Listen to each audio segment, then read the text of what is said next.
একজন HSC pass স্টুডেন্টের জন্য কি করা উচিত ইউকেতে যাওয়ার জন্য প্রিপারেশন নিতে, লেট মি টেল ইউ। সবার আগে যেটা করতে হবে সেটা হচ্ছে আইএলটিএস এক্সামের জন্য বসা। আইএলটিএস ছাড়া ব্যাচেলার্স এর কিন্তু কোনো বিকল্প নাই। মাস্টার্স এর জন্য যদি তুমি যেতে চাও, অবভিয়াসলি তুমি তোমার ব্যাচেলার্স এর এমওআই দিয়ে কিছু ইউনিভার্সিটিতে যেতে পারবে, বাট আইএলটিএস না থাকাটা ইজ আ পেইন।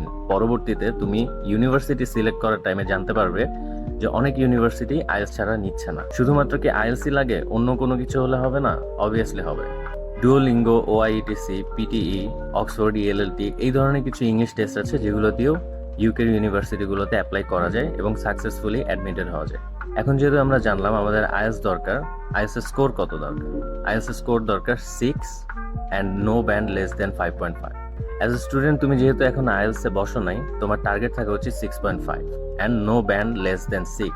অনেক স্টুডেন্টস এর ক্ষেত্রে যেটা হয়, আইএলটিএস এর টোটাল 6 থাকে but no band less than 5 থাকে, যেটা একটা প্রবলেম। অধিকাংশ ইউনিভার্সিটি এরকম আইএলটিএস স্কোর নেয় না।